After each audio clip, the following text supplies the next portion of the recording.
All right, so welcome everybody to EE290C. So as you can tell, hopefully from the slides, and many of you, I guess, guessed just based on what I generally work on, this class is, even though it's called Advanced Topic in Circuits Design, in particular what we're going to be talking about for this semester is essentially high-speed interfaces, and in particular circuit design for high-speed interfaces.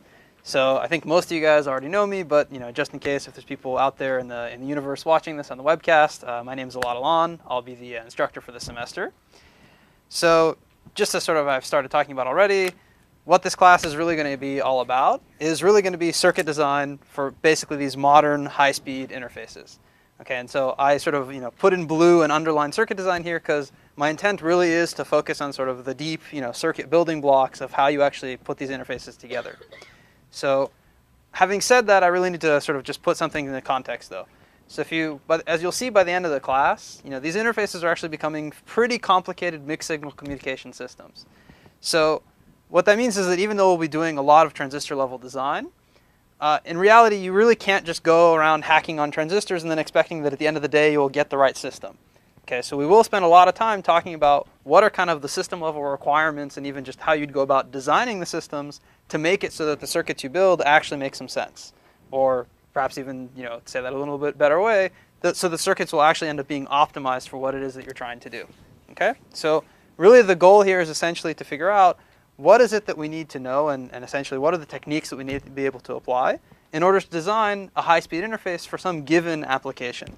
Okay, and what I mean by application will obviously become more clear as we go throughout the semester, but you can imagine there's a lot of different places where these interfaces sort of pop up, and depending upon how exactly they're used and what are the requirements in those particular contexts, that may drive you to build the circuits in a very different way. Okay? So just as usual, a few sort of administrative things. Obviously the class is being webcast, so please try and speak clearly when you ask the questions. I may repeat the question just so for the benefit of the people that are watching online. The fact that it is webcast, of course, tends to mean that we won't necessarily get a full house like we've got here today. That's generally, let's say, okay, but as most of you guys know, I try and keep things very interactive. And if I start seeing that the numbers are dwindling steadily at an exponential rate, so that we've only got 1 or 2 people left in a week or so, I'll take some drastic measures, like, I don't know, come to your house and knock on your door, or delay the webcast by a couple weeks or something like that. Okay, so bottom line, I know it's late in the afternoon and it's sleepy time and all that, but please do try and be here because I promise I'll try and keep it fun and exciting and all that, so it'll be worth your while. Okay, so other than that, again, as I think most of you know who've taken classes from me before, the website is kind of the main place to go for everything. So all the homeworks, all the announcements, everything will be up on that website. So I've given the link right here. If you just sort of search for EE290C Berkeley, you should also find it. Or alternatively, if you go to my homepage, which again should be very easy to find just by Google searching for me, you should be able to get here. But you've got the notes now, so if you're in doubt, that's where it's at.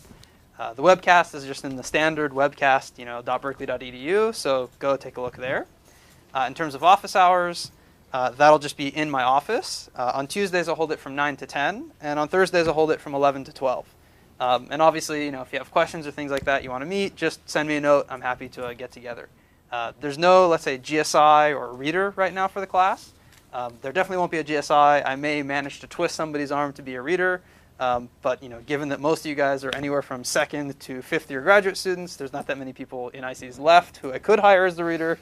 So you may be stuck with me doing the grading. But anyways, we'll figure that out as time goes on. And as I mentioned before, all of the announcements for the class will really be made through the webpage. So make sure you check back on that often because I won't, broadcast emails or anything like that unless it's really something, urgent and critical. Otherwise, just go back to the web and check things out over there. Okay. So, just in case, people sort of weren't sure what it takes to kind of do well in this class or what I'm sort of expecting from a knowledge standpoint. So the bare minimum from a sort of prerequisite standpoint is basically EE141 and EE240. Now, it just so happens that, those are classes I usually teach. That really has nothing to do with it. That's just, kind of material-wise what you need to know. By the way, EE241, if you've taken that, would certainly be useful, but not necessarily required to sort of do well and understand what's going on in the class. But 141 and 240, definitely I sort of expect that you'll know that stuff. Now, there are sort of, let's say, slightly different flavors of 240. So some people may have taken 240, for example, from Bernhard or from Ali a few years back. And actually, just to sort of get an idea, I think I know for most people, but who here didn't take 240 with me? Okay, so you should still be just fine. There's a few things that I may have covered in 240 in the version that I give, just because the high-speed, the project in that class, I usually make a high-speed serial link. But I'll try and at least give you the basics of what I expected people to learn from the 240 stuff, even in these lecture notes. And the good news is the 240 stuff is all webcast as well, so you're free to kind of go back and take a look at that. But as long as you've had some version of 240, you should really know everything that you need to know to do this class. There are a few things that I'm going to sort of assume that you're at least vaguely familiar with or you've heard about before. So first, I'm just going to assume that kind of basic data converters, so comparators, flash ADCs, maybe even slightly more complicated types of things you're familiar with. Similarly, just basic digital to analog converters, and that's actually probably more important. I'm also going to assume that you're sort of familiar with that. Now, that's not to say that I want you to design, the latest record-breaking figure of merit, 0 femtojoules per conversion step ADC. It just means you should sort of be familiar with those things and kind of, for those of you guys who took it, at the level of like the EE240 project that we did with a high-speed serial link. Okay, so even 247, if you've taken it, great. If not, that's fine. You should still be able to do just fine in this class. The other thing I'm just going to assume you have some level of familiarity with is Verilog or VHDL or some other essentially RTL type of language or hardware description language. And the reasons for that will become a little bit more clear later on. But in the context of the project, if you're familiar with that, it'll help you just to sort of get ramped up a little bit more quickly. Okay? The last thing that I'm going to assume that you just at least have seen at some point before is kind of basic transmission lines. So I'm going to assume you sort of know what a transmission line is. You know why there's reflections and things like that. I'll talk a little bit about it maybe actually next lecture, but at the very basic level, I'm going to assume that people know what that is. And I think in Berkeley, it's only really EE117 that covers that. I could be, well, okay, I talk about it a little bit in 240, but maybe just to sort of level set, is there, well, okay, who here does know about transmission lines, or at least has heard of them before? Okay, great. So I don't need to say too much more about that. Okay. Last thing is that if you have some exposure to either sort of communications or some degree of signal processing, that will also be kind of helpful. Now, again, this is not that I want you to be writing, theoretical proofs of, any theorems or anything like that. It's just, having some familiarity with those things will help you in terms of just understanding the concepts that we'll be talking about. So, again, no deep expertise is required there. I'll really cover sort of the important points in the context of what I'm interested in. But if you've seen that stuff before, obviously, it's much easier to kind of appreciate what's going on. Okay? Any questions on sort of just material kind of stuff, or are we good so far? Okay. Okay, so again, sort of as usual, for those of you guys who have taken classes from me before, the main sort of source of material for this class will really be the lecture notes. And what I mean by that is not just sort of what's written in the slides themselves, but what we actually talk about in lecture. Because you'll see that I'll make use of the tablet. I'll oftentimes give you slides that are just blank, and then we'll write them in together sort of in class. Okay? Now, I should mention that a lot of the material is going to be drawn from not just myself and my own knowledge, but from actually courses that have been offered both here at Berkeley and at other institutions in the past. So a lot of these slides are taken from Bora Nikolic, from Vladimir Stoyanovich at MIT, and from Jared Zerby, who's been at Rambus, and actually offered the 290C course, I believe, the last time it was given, which was about 7 years ago or so. So basically, I'm taking a lot of material from those, and of course also synthesizing it with kind of new stuff that I want to focus on. So again, this is really the primary source of material for the class, so there's no required reference text. I'll tell you a little bit about a couple of texts that you can kind of go to maybe get some more information from, but really the core is these lecture notes. And I'll do my best to sort of post it on the web at least an hour before the class so that people who want to can go ahead and download that ahead of time, or get yourself a tablet and write things on that instead of the lecture notes and things like that. So just actually on that note, how many of you guys actually want printed copies? And I'll try and save some trees, but if you want them, that's fine, no problem. Okay, so basically everybody. So I'll just sort of do some binary search in terms of getting the right number. So occasionally you may not get one, but I'll converge on that fairly quickly, and I'll make sure that most people have the hard copies if they want them. Okay, so as I said, the lecture notes are really sort of the name of the game in terms of the class material. And in fact, a lot of the stuff I'm going to be talking about doesn't really exist in any textbooks anywhere. But I also know that a lot of people just like to go back and sort of read things and learn things a little bit better that way. So because of that, I've given you just a few example references here. So the first one is this Digital Systems Engineering book. This is by Bill Daly and John Polton. It's kind of getting a little bit outdated now, but still a lot of the basic ideas are obviously there. And certainly in terms of just the breadth of what you need to know about, just a lot of the basics are certainly there and worthwhile taking a look at. The other sort of, let's say, it's not really actually a book, but let's say piece of a book that's worthwhile is this Design of High-Performance Microprocessor Circuits. Not because we're going to be building processors, but because there is a chapter on high-speed interfaces inside of there. And it's pretty well written, again, slightly outdated, but gives you just some idea of what kind of the basic issues that we're going to be talking about are. The other one is this Razavi book about design of integrated circuits for optical communications. We may talk a little bit about optical towards the end of the class, but it turns out, and for those of you guys who work on optics, I'll apologize in advance. Turns out most optical links are basically electrical links with junk bolted onto them. So if you understand, kind of what that is, on the back ends, then, even though we're focusing on electrical links, like you'll get a lot of the same idea. Okay. The other thing is we will spend some time just looking at, not necessarily looking, or I may refer to various papers from different conferences, different journals, and etc. Most of them from sort of IEEE solid state circuits kinds of things. But I'll try and give you the references on the slide, and I may also sort of collect a list of those papers on the website with like a link to IEEE Explore if you want to go take a closer look at those. Okay. Okay. So let's say the practical question that I'm sure everybody's interested in is just, well, okay, great, this sounds interesting, but what's it actually going to take to do well in this class? So the bad news is I do have to grade you one way or another, just because that's sort of how the university works. So the way I'm going to do that is, basically, 30% of the grade will be from the homeworks. And it turns out I'm only going to do maybe 3 or at most 4 homework assignments. They will be fairly substantial because they are, as you can see, a sort of good part of the grade. And more importantly, I'm doing those homeworks not because I like giving homeworks and I like grading them. It will be very useful for you to learn the material in the class. Okay, so I promise if you do the homeworks, it'll be worthwhile. It won't just be a bunch of grunt work. Like I'll try and make them actually pretty interesting and directly relevant to the things you'll be dealing with later on. Okay. So as you can also tell, the vast majority of the grade here will be actually coming from the project. Okay, so the project will basically be looking at really building a complete serial link. So many of you guys sort of got, let's say, a little bit of a flavor of that already in 240. But when I say complete, I really mean complete. So all of the stuff that I said in 240 you didn't have to worry about, you're going to have to worry about this time. Okay? Now, don't worry, I'll tell you how you actually deal with all that. But it is going to be a substantial project. And I guess for those of you guys who've taken my classes before, you know that I really mean it. Like that really will take a lot of time. It really will require a lot of effort, but it'll be worthwhile. Okay, it'll be fun. You'll learn a lot. So hopefully you'll enjoy doing it. The other thing I should mention is that this, unlike in the past or unlike most of the classes, this will be a slightly larger group project just because of the sort of amount of stuff that needs to be done. So my expectation is there'll be groups of kind of 3 to 4 people. And because it does involve building the entire link, that means that you'll want a pretty, let's say, wide variety of expertise within the group. So even now, you may want to sort of start talking around with people and seeing, who you'd like to work with. Because, getting a good group right from the get-go will obviously give you a great head start on really getting things done later on down the road.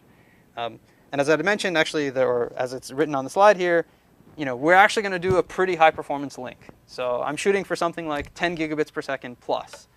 That's not because I'm mean. That's just because if you sort of, if you were to go and get a job today in the industry, pretty much you'd have to be working on something in that range to make it really kind of worthwhile going after. Okay, so that's kind of where I chose that from. I'll obviously give you a lot more details as we get closer to that, but that's kind of, just to give you a heads up. The other sort of, let's say, last 10% of the grade will be on essentially presentations that you guys are going to give. Now, those aren't just going to come out of nowhere. They're actually going to be directly related to the project. So essentially what I'm going to do is I'm breaking the project into actually several different stages. I believe I've got it in about 4 different stages right now. 2 of those stages will basically have you giving presentations on them. Okay, so there's sort of 2 purposes for that. One is I think it's really important to just learn sort of how to communicate your ideas and how to communicate just what you think is interesting in what you're working on. But 2, I've broken it up into that many pieces because since it is such a big project, I want to make sure you guys are on track in terms of getting things done. Okay? So basically, the first presentation will be at kind of like the project quote-unquote halfway point.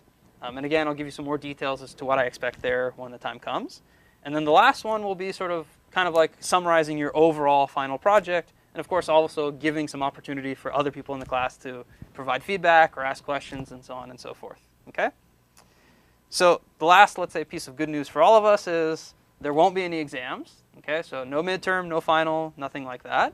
But that's not to say that this will be a party course. Okay? Because as I said, the project will definitely take a lot of time. The class overall will definitely be sort of a pretty intense class.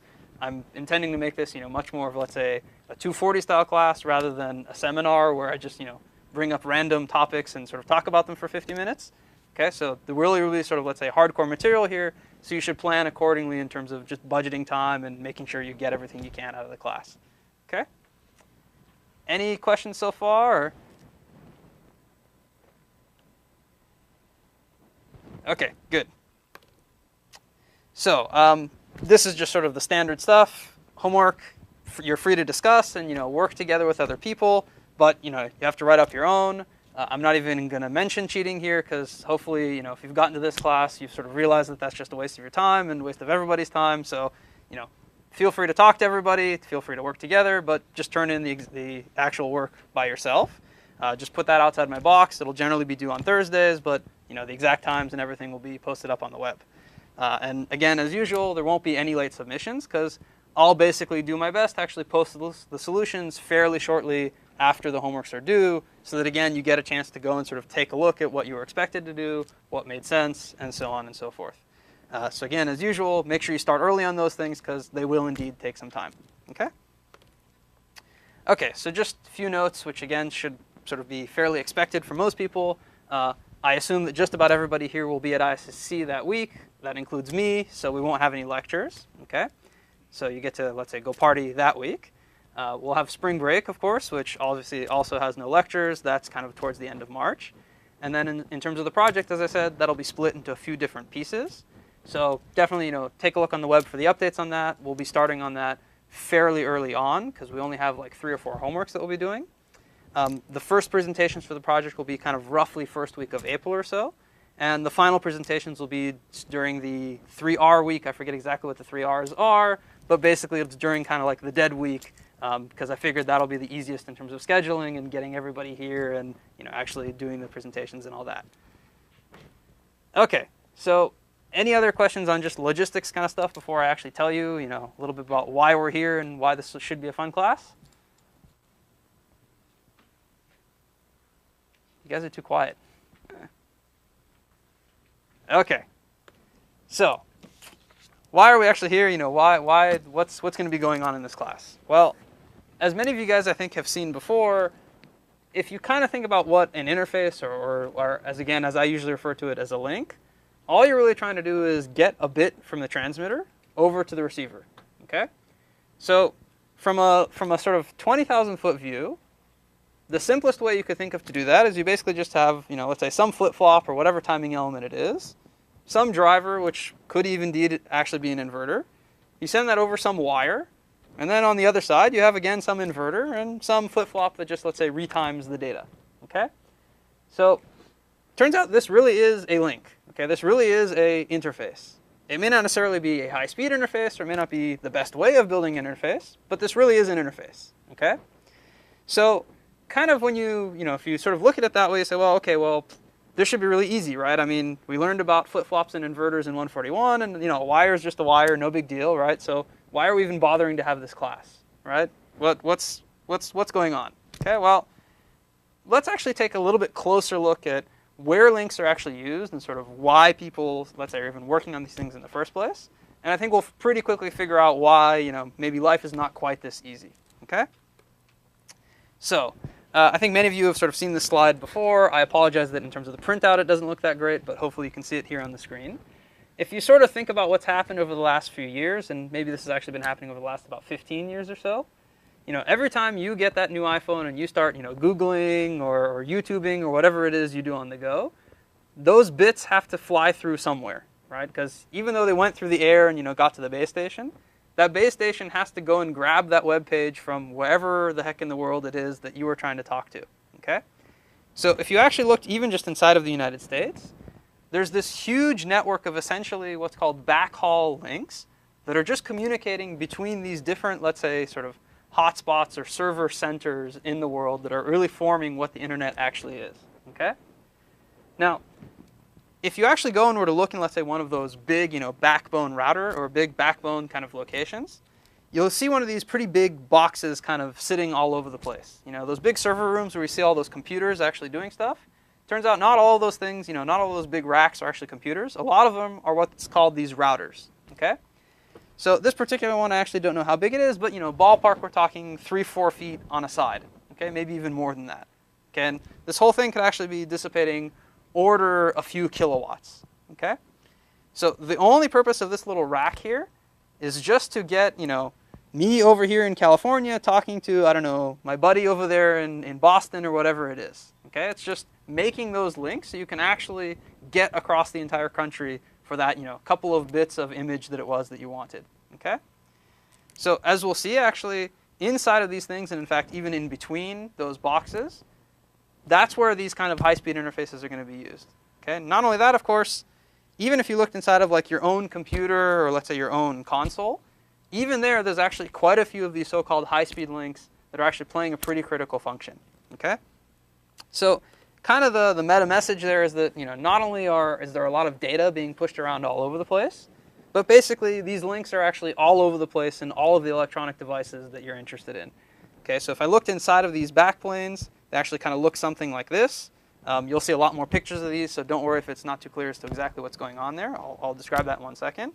But even inside of your PC or your console, even just to talk from, for example, your CPU to the memory, turns out people want approaching terabits per second of throughput there. Okay, and so that means if you think about terabits, that's a lot of very high-speed links. Okay, takes a lot of effort to actually get those things transferred correctly, and to do that within some fairly low power and area and cost budgets. Okay, and we'll talk some more about that in 1 second. Okay, so let's actually take a look at sort of what goes on inside of one of these let's say backbone router kind of boxes. Okay. So this picture that I was showing you over here, this kind of really is what's inside of here. So this is just kind of a more cartoon version of it. So inside of that router, what you typically have is 8 to 16 so-called line cards. These are the things that sort of go out and talk to the rest of the world, meaning those links operate over like usually kilometers of distance, okay, or multiple tens of kilometers even. So on those line cards, you usually have some sort of optics. As an example, let's say an OC192 link. So the OC192 just means it operates at about 10 gigabits per second. So there's some sort of laser driver, some sort of transimpedance amplifier or photodiodes and so on and so forth kind of sitting here. That's again sort of going out over the long distances. Well, but if you kind of think about it, there's lots and lots of traffic flying all over the place, right? And so you want to be able to take one of these nodes or one of these backbone routers and route data from all kinds of different locations to all kinds of other locations, right? So basically what you'll typically do is between those optics and sort of, let's say, the rest of the system, you'll have some sort of what's called SerDes, which just stands for serializer, deserializer. So really all this is doing is taking that 10 gigabits per second data and putting it out in this particular example into 4 parallel lanes, each running at 3.125 gigabits per second. Okay? This is usually what's done with what's called a ZOwie serial link. Just like with wireless, there's a whole alphabet soup of wired links. ZOwie is just one of them. Okay, I forget exactly what this all stands for, but you can go and look it up. It just means this particular type of serial link. From there, you have to do all kinds of the media access processing, figure out, do the network processing, figure out where are these bits actually supposed to go, what's the actual other line card or switch card that I want to talk to, and then from there, essentially, you go out into sort of basically what's called this passive backplane. Okay. So the passive backplane, that's just this sort of big board sitting on over here. Literally all it's doing is it's a whole bunch of wires connecting these different switch cards to each other, or these different line cards to each other. Okay? And since I already mentioned it, you've also got these so-called switch cards. Usually those are the ones that you sort of would send all of your data to the switch card, and then the switch card would say, oh, okay, this data came from here and is supposed to go there, so it'll forward it over to the other line card to kind of make that full connection. Okay?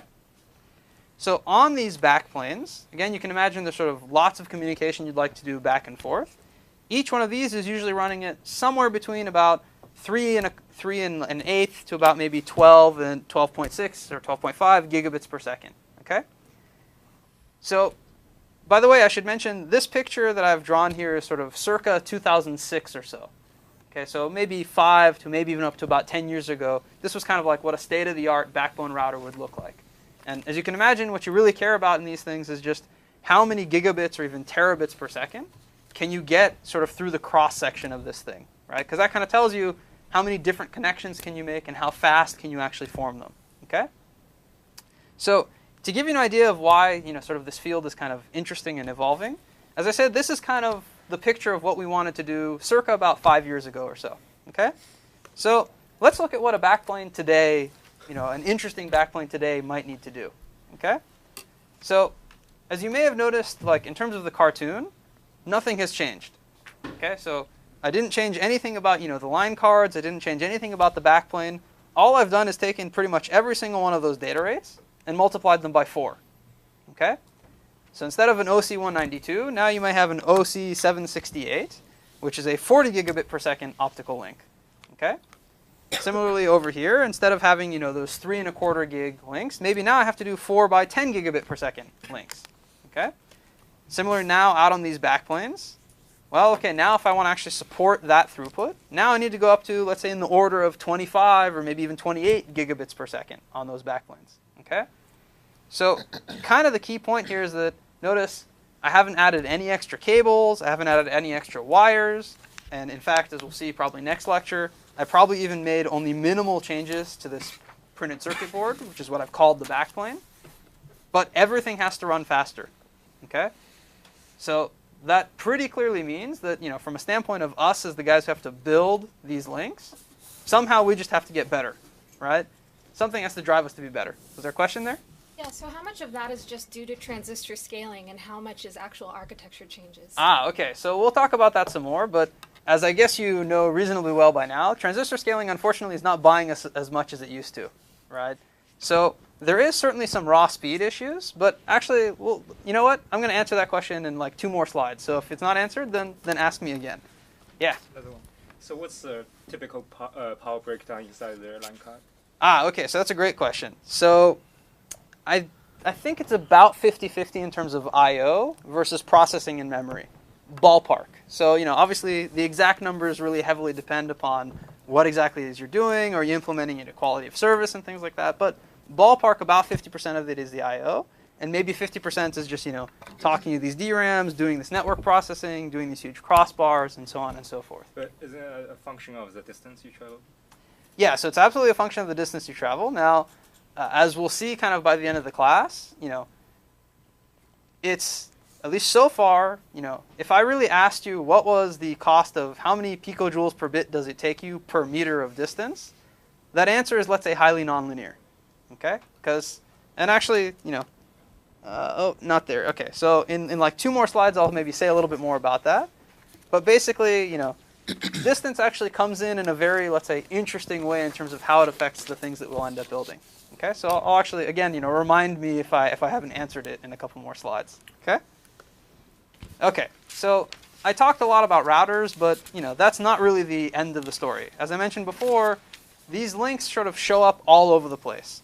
And if you don't believe me, I basically gave you another sort of alphabet soup of different links that you may actually pop into, all of which have these very, very high throughput and very stringent power requirements. So, in chip-to-chip signaling, here I just sort of took a picture of a couple of chips inside the PlayStation 3. If I wanted to talk between memories or even just talk between 2 processors, got to make sure I can do that, again, with sufficient throughput. We talked a bit about sort of these board-to-board types of things. So if you think about like computers or peripherals, it used to be that you had that good old PCI bus, which was running at like, originally about 66 megahertz, and slowly made its way up to about 400 megahertz. And then became PCI Express, which went up to, which started about 2.5 gig and is now sort of, I think, just starting to get into about 10 gigabits. That's PCI Express 3.0. In fact, if you look at USB, again, stuff you use those cables for, started out at about 10 megabits per second. USB 2 then got us to about 400 megabits per second. Next step, 10 gig. Okay? So that's USB 3.0. And, that's now we're talking about a meter or so of these cable kinds of things. Okay? And of course, people still want to keep going because, you can imagine as long as I've got more computing stuff or more, let's say, digital information that I want to get, I probably want faster and faster throughput over that same cable. Okay? So kind of the bottom line here is really we basically have this constant desire to signal faster and faster, but at the same or even lower power consumption as we used to before. Okay? And that's kind of universally true no matter where these links end up popping up. Okay? So given that context, I wanted to sort of come back to this, let's say, very cartoon picture and ask the question of, well, okay, so fine, I want these really high-speed links. They have to, do inside of these backplanes or inside of these boards or whatever. So what's wrong with this picture that I drew here? Why is it that I can't just have an inverter driving a wire and another inverter receiving it, and a couple of flip-flops on the two sides to just retime things? Well, turns out in principle, this really is a link. Okay, so in principle, nothing is wrong with the picture I drew here. But there's some, let's say, pretty important caveats. Okay, so the first important caveat is that this really only works as long as the wire is quote-unquote short enough. Okay? Now I'm going to say a little bit more about what I mean by short enough in 1 second. But for now, let's just take that as, let's say, something to think about. Okay? The other thing that's actually going to turn out to be really important, and we'll spend a good chunk of the class talking about, is this is all fine and dandy as long as you can get the right clock on both sides of the link. Okay? And what I mean by right, again, we'll actually go through in terms of the class, and you'll understand what I really mean by that. Okay? So kind of really there's these sort of two key, let's say, questions that I'm bringing up here. So the first is, when is that wire short enough that I can basically just sort of ignore it and just do some really simple stuff and get this thing to work? And how do I get the right clocks on both sides of this link? Okay, because remember, this is perhaps some chip sitting in, I don't know, Arkansas, and this could be some other chip sitting in, I don't know, Wisconsin or whatever it is, and clearly they don't know anything about what their clocks are relative to each other. And this wire, as you can imagine, may not be so simple as just me drawing a line on my circuit schematic and assuming that it's equal potential. Okay? So what this is really kind of getting at is that there's sort of two core pieces as to what a link really needs to do. The first is what's called signaling. In other words, it's literally just physically getting bits from point A to point B. Okay? And if you took 240, this is kind of actually what we spent a lot of the time focusing on. That was sort of just, what was the voltage or what was the, let's say, physical quantity that we sent from point A to point B. The other piece, which turns out to actually be equally important, in fact, maybe even more important as you really start pushing on these very high data rates, is figuring out which bit is actually which. Okay? Because like I said, if I'm talking from a chip in Arkansas to Wisconsin, they don't know squat about which clock is which or which bit is which. So you somehow have to figure out when is it that I should actually look at the voltage that's been sent to me and decide whether or not that bit was a 1 or a 0, or in fact, I could even do more complicated things like sending multiple levels of information. Okay? So kind of, I wanted to bring this up now because what you'll see when you go and sort of take a look at the syllabus is the class is really sort of broken up into kind of this introductory section where we'll talk a lot about the sort of basic issues and what the system looks like. And then almost the entire rest of the class will sort of be split into signaling, meaning how do you really do this in the right way? How do you get the physical information from point A to point B? And the other half will be really about timing, which is how do you figure out when is the right time to essentially decide whether a bit is a 1 or a 0. Okay? Okay, so now I think we're going to finally get back to Ricky and Linkai's questions from before. So basically, as I said before, conceptually, that very basic picture of, just having some flops and an inverter, okay, again, it's not exactly right, but conceptually it actually turned out to work reasonably well up until relatively recently. Okay, so other than the fact that just realizing those wires, there was the speed of light thing, and so they were actually transmission lines, other than kind of realizing that that was actually sort of how things behave, which drove obviously a few changes in terms of how people built the links, turns out that up to about 2 to 3 gigabits per second or so, life was actually pretty good for link designers. Okay, so basically, the connection in between, the thing that I've called the wire, which I'll sometimes refer to as the channel, okay, which is how it's referred to here, pretty much didn't do a whole lot to us. Okay, so back if you looked maybe 10, 15 years ago or so, in the quote-unquote good old days, link design was really all about just building fast circuits. Okay, so people wanted to take 0.5 micron technologies and figure out, okay, how do I do 2, 3, 4 gigabits per second of throughput? And this thing was a pretty slow technology. Okay, so if you looked at kind of a lot of the initial publications, a lot of them were just about how do I build really fast circuits that get very, very short bit times, and also just a little bit on kind of, well, how do I time those circuits and really decide what the right bit is, or decide what the right time is to look at those bits. Okay, so like I said, this was kind of the good old days, but the bad news is that now that picture is not quite so nice. Okay, so the big difference you should sort of notice between this picture and this picture right here is, on this one, this was kind of a representation of the signal that I sent at the transmitter. For those of you guys who have seen it before, this was like the eye diagram at the transmitter. If you haven't seen eye diagrams before, don't worry, I'll explain what they are next lecture. But kind of the key message is you can see these nice clean-looking things that I sent at the transmitter. Well, I got those same nice clean-looking things at the receiver. Well, now, these days, if this is what you sent, this, horrible, disgusting mess, which you can hardly tell what it is really what you'd receive at the input of the receiver. Okay? So that's really how the signal would look if you were to go at about maybe 10-ish gigabits per second, maybe even a little bit less than that. Okay? So what that basically means is that, we as link designers, as let's say electronics people, have to figure out how in the heck do you decide what the bits actually were, given that I have this huge garbled mess coming into my receiver. Okay? Now, as we'll see, that's actually going to drive a lot of, let's say, what the innovations have been over the last several years in terms of how you really build these links. Okay? And as I've kind of hinted at here, this is really all driven by the fact that you really don't want to be changing that backplane. Okay? Because it turns out, building that thing and installing it and, getting it maintained and all that, that's a lot of dollars. Okay? So as long as you can come up with, your nice new small little chip that somehow magically burns the same power as it did before, then actually it's a lot cheaper for you to just replace that one chip than it is to go and sort of redo the entire backplane design. Okay? Now, that's not to say that there aren't actually tricks you can play to improve the sort of, let's say, signaling quality or the signal quality you get on the other side. It just turns out they tend to be a lot more expensive, or at least in the past they've been a lot more expensive, than simply doing a better job on the circuit design. Okay? And if you don't believe me, there's been this very long and, let's say, heated debate about, okay, well, when are electrical links going to be replaced by optical links? And by the way, the only difference between electrical and optical, as I said before, optical is just electrical with junk bolted onto it. Well, the reason I say that is because, you just have to sort of get into the optical domain in order to make that link. Okay? But the only nice thing is that once you're in the optical domain, what you send really is basically what you see on the other side, at least for any reasonable distance, so to speak.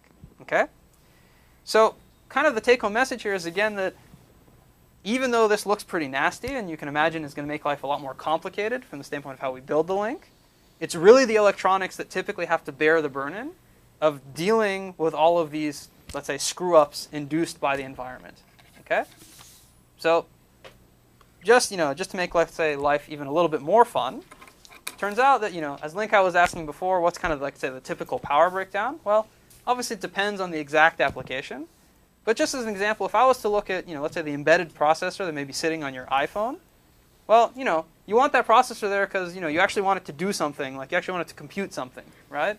So usually if you kind of look at how much power was budgeted to actually doing the IOs, it's usually only on the order of 5 or 10% or so, okay?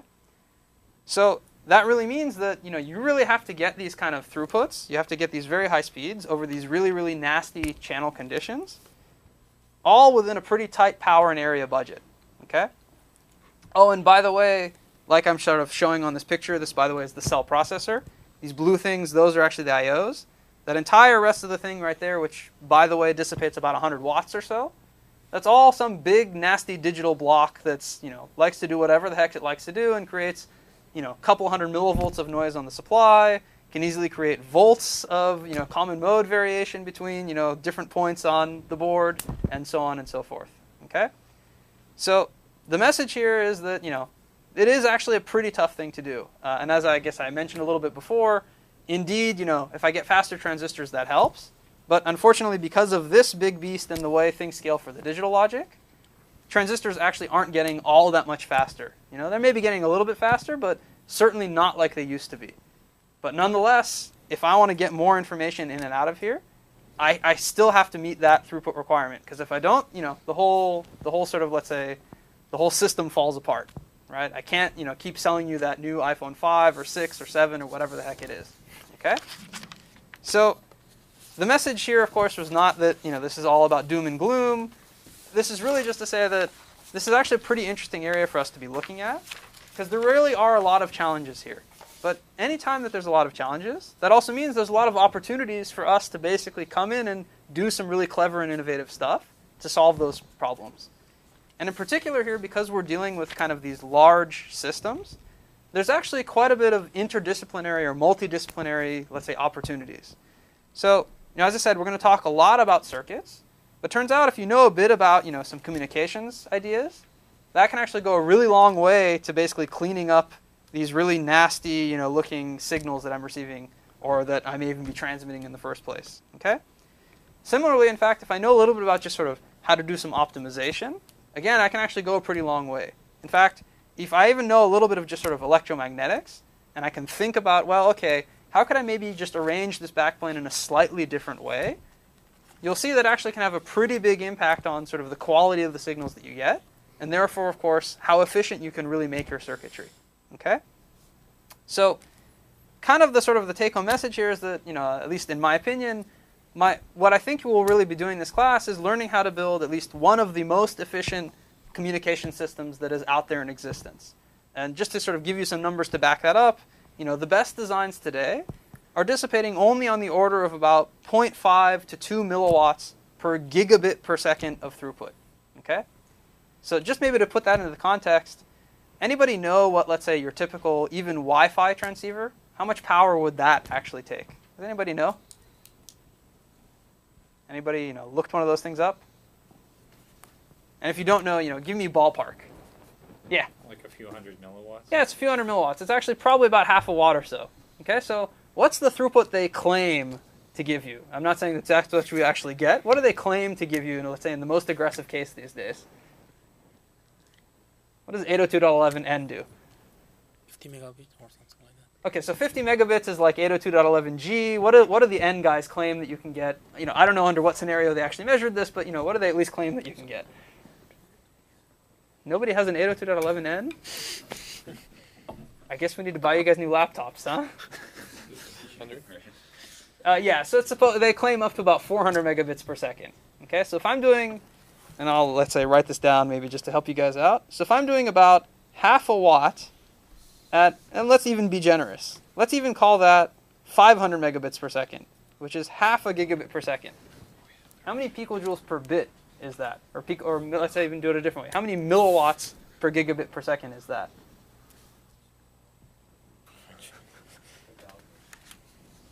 Is it 1,000? Yeah. Oh yeah, actually you're right. Yeah, it's about 1,000 milliwatts per gigabit per second. Okay, in other words, for those of you guys who like energy per bit, that's about a nanojoule per bit. Okay, so 3 orders of magnitude difference.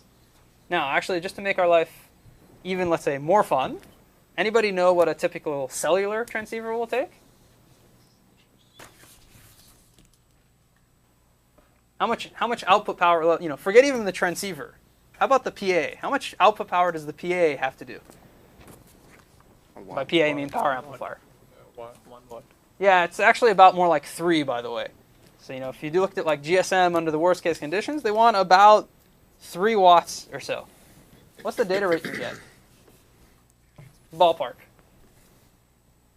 10 Mbps? Yeah, about 10 megabits per second. Again, if you're kind of good, you're standing right next to the cell tower, and you shove your phone right next to it, right? Okay, so I won't even calculate that. You can imagine that's pretty bad. Now, to be fair, the distance here is very different, right? The channel is very different. In fact, the issues you have to deal with are also quite different. Okay, so now the point of this was not to say that wireless guys are bad and links guys are good. The point here was only to say that indeed, there was actually some pretty clever stuff that people came up with to try and make this work. Okay, now maybe actually just to prove that, anybody know what a 10 gig Ethernet transceiver? Anybody sort of looked, or even actually 1 gig? Anybody have an idea of how much power those things take? Nobody's looked at that, huh? Okay, so, well, why don't we do this? Let's take a guess. Anybody have a guess? Come on, order of magnitude.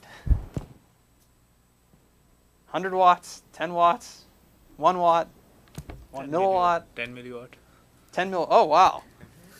Okay, so if you can build this, we should talk. 'Cause, I definitely want talks in the company.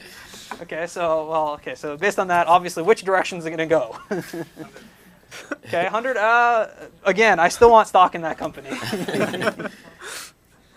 Any other guesses? I've got plenty of, well, I don't have plenty of money, but I have plenty of something to invest. So, if people want to take more guesses, go for it. 10 watts. Yeah, okay, so it turns out it's typically about 5 to 10 watts or so. Okay, so 10 gig Ethernet, this is a wired standard now, so this is, a link. Okay, so again, that's not to say that, just links guys are always great and wireless people suck. You can do bad things, or you can do, you can do good and bad things, obviously, in both.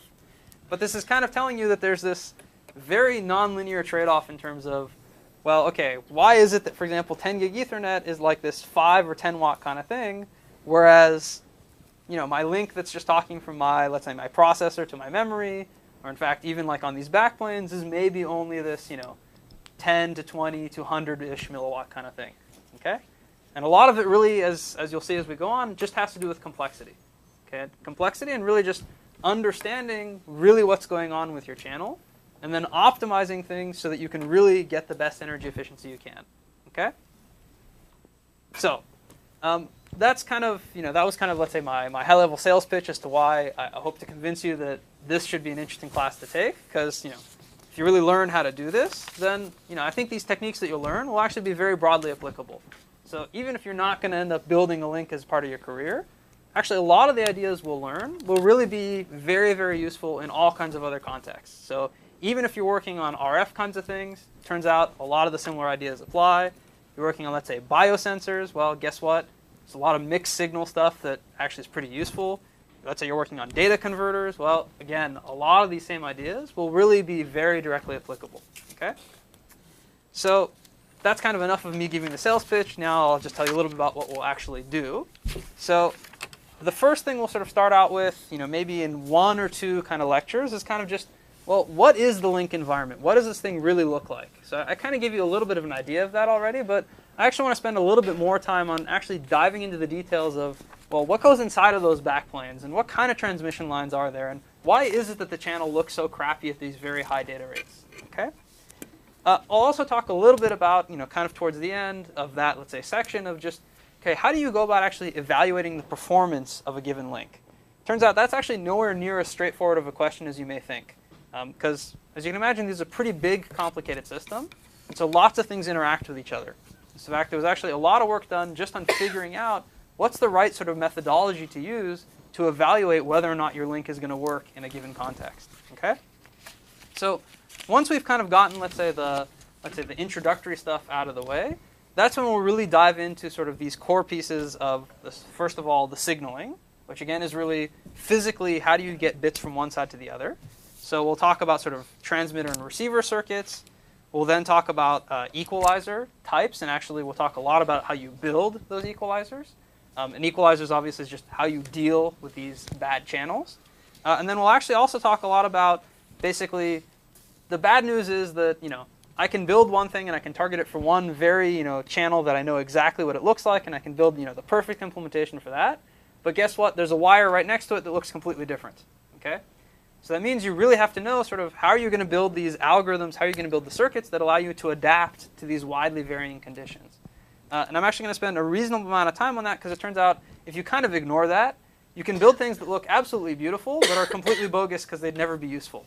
Okay? So we'll spend quite a bit of time on that. The other big chunk to the class will again be on some of these timing circuits, or timing actually architectures and circuits. So we'll talk a bit about sort of what are the different types of links and what are the different types of clocking you might come across. We'll talk about how you actually figure out what the right clock is on the receive side. That's usually called clock and data recovery. And we'll also actually spend quite a bit of time going into the details of how you really build the circuits that make up these things. Because as I said, if you really think about kind of pushing the limits in terms of the performance, a lot of times it may not even be the signaling that drives your decisions. It may actually be the clocking that drives your decisions. Okay, so definitely important for us to understand kind of what's going on there. I will also talk a little bit about these so-called supporting functions, just because in the two in particular that I've highlighted here, I think are things that you're definitely going to run across, specifically in the context of links, but in fact, even more generally, if you just start looking at building complex and interesting mixed signal systems.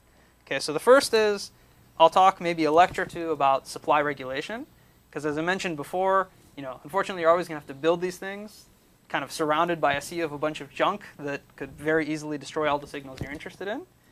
And then the other thing that I'll spend a little bit of time on, which is, maybe not, let's say, your standard circuits material, is how in the world you actually verify that this thing that you're going to build, this chip that you're building, is actually going to work when you get it back.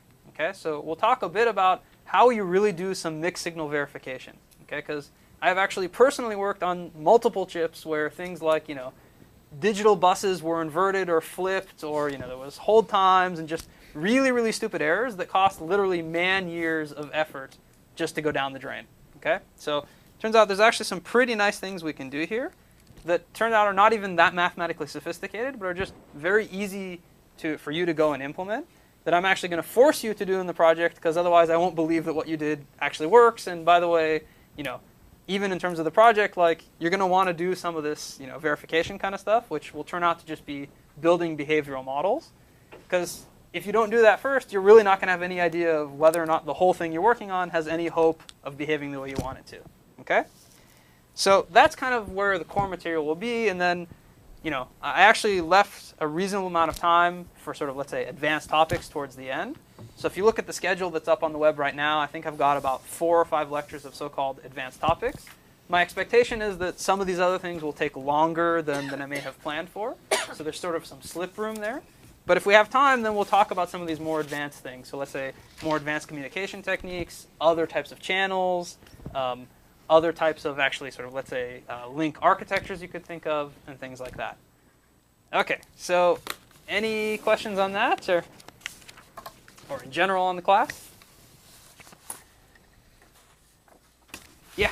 You mentioned that you should build the entire link. Yep. So does it include, for example, PLLs to generate the reference clock? And the second one is that, we should use some kind of technology. So do you have any idea?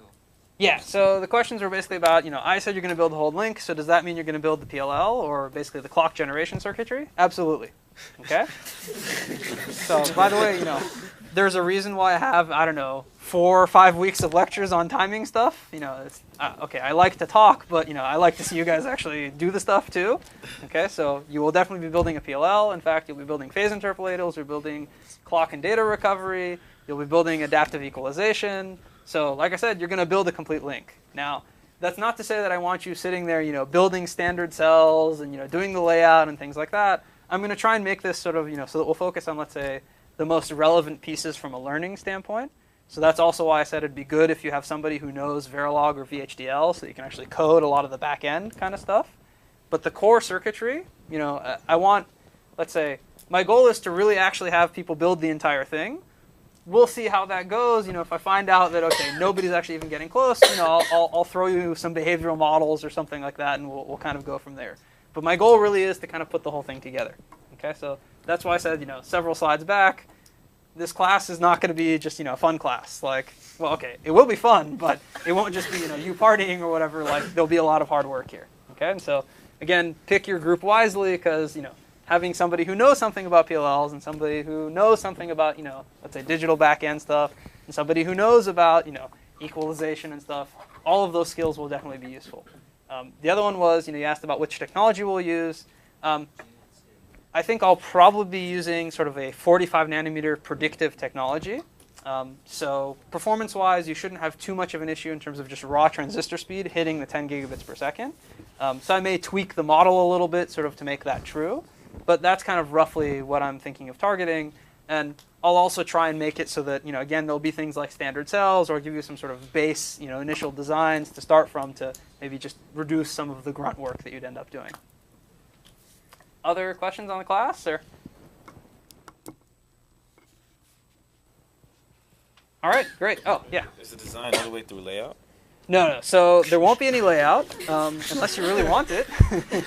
No, so I don't think we'll be doing any layout, not because that's not important. It actually does turn out to be very important. But simply just, I have to limit the scope somewhere because, obviously I don't want you guys just slotting yourselves completely. There are some things to be learned about there, and where it's relevant, I will talk about that, when we talk about the circuit details. And so I may actually ask you to do things like, pretty detailed floor plans and stuff like that. But I won't take it to the level of you, pushing polygons and, spending nights dreaming about, poly and metal and etc. There is, I guess, a limit on my cruelty, so to speak. Okay, so unless there's any other questions, I'll see you guys on Thursday. You can just ask me offline. Okay.